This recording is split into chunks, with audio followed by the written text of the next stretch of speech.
Okay, I'm going to attempt to walk through this hammer system with the air off just to explain it. I think it's easier to walk through it and explain it as I walk around the hammer than it is to even see it in a diagram or a schematic. So here goes. The difference between this hammer and a kinyon, or this control system and a kinyon control system, is that this system is dynamic. The controls actually move and are controlled by the moving head. So what you can see right here on this first shot is that there's a linkage coming off of the head that goes up to a pivot point in the center of the body. Mine happens to go through the body to the other side. Doesn't need to do this. Everything can be handled on one side, but I just thought it would be easier to pivot it through the body. So it comes out this side and connects through this linkage, connects to this control shaft, which runs into this slider bushing and this slider bushing. So there's a top and a bottom to it. So this shaft runs up and down inside of those two bushings as the head moves up and down, because it's connected by that linkage through the body. So right now we can see that the head's in the down position, the linkage is all the way up. If the head were in the up position, the linkage would be all the way down. One of the main differences here is that we're running a different style valve. This is still a five-way two-position valve. So just like kinyon's five-way two-position, the difference here is that this is a dual air pilot valve, where the kinyon's a single air pilot with a spring return. This one, you use air to drive both directions on this valve. This also uses the same three-way two-position valves that the kinyons use, but there's now two of them instead of one. So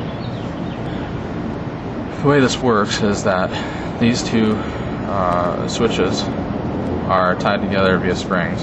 The top switch is tied by this linkage down to the pedal, and when you move the pedal, when you push the pedal down, it pushes that switch up, and the second switch trails behind it by those springs. So these switches are actually running independently of each other, which allows a changing stroke length. You can see that by holding the bottom switch down and allowing the top switch to move up with the pedal, you increase the distance between those two switches, which increases the stroke length. The closer they are together, the shorter the stroke. You can see that this control shaft has a little ramp on it. When it passes these switches, it activates them and either drives the head up or down.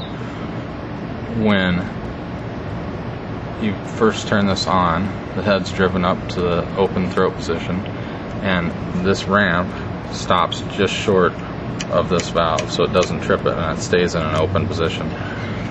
When you move the pedal just slightly, like that, this valve opens, it hits that ramp and opens, and then starts oscillating between these two switches. So the ramp trips that, and then moves up, trips that, and then back down, trips that. And so that's how you get a mid-air stroke. The harder you press on that pedal, the farther the head comes down. And again, by spreading these two switches out, you can get a harder stroke, or a harder hit, by increasing the stroke length. Alright, so can you guys make sure that the handle is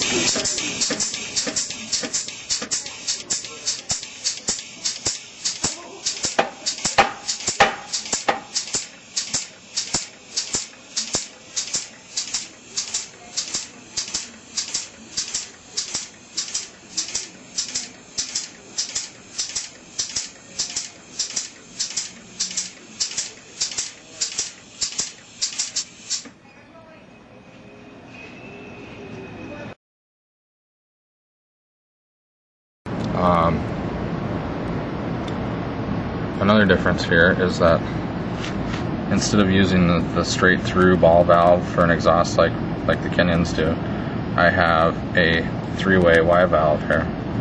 It's a ball valve. It diverts air from a straight through.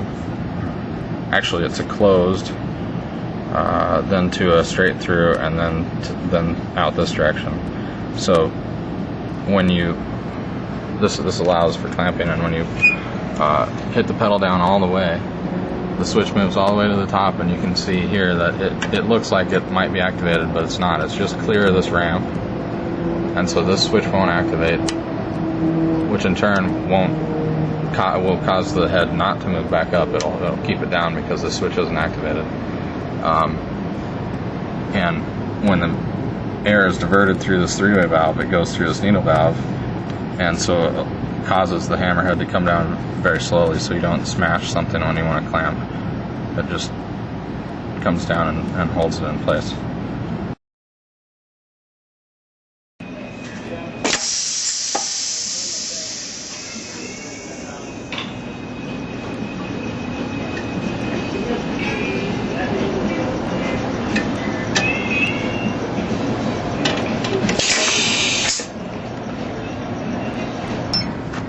These bushing blocks are simply a chunk of aluminum.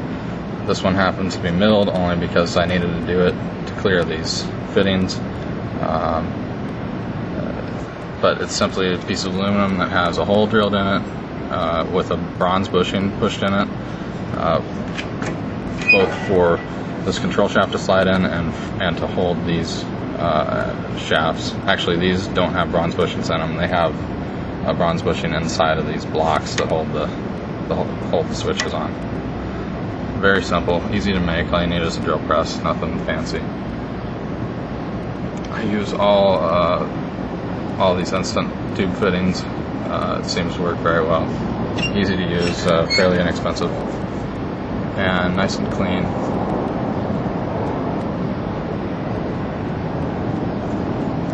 The exhaust air that's coming into this 3-way valve here is the downstroke exhaust air, and the upstroke exhaust air bypasses the valve altogether and just ties into this and into an exhaust muffler. So it's a pretty simple system. Works quite well. It's been in place here at this university for the last 3 or 4 months with basic blacksmiths using it.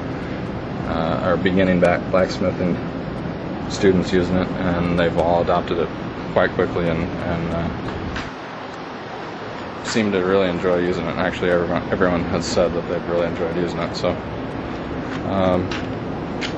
it's a good system. I hope it works out for you. Thanks.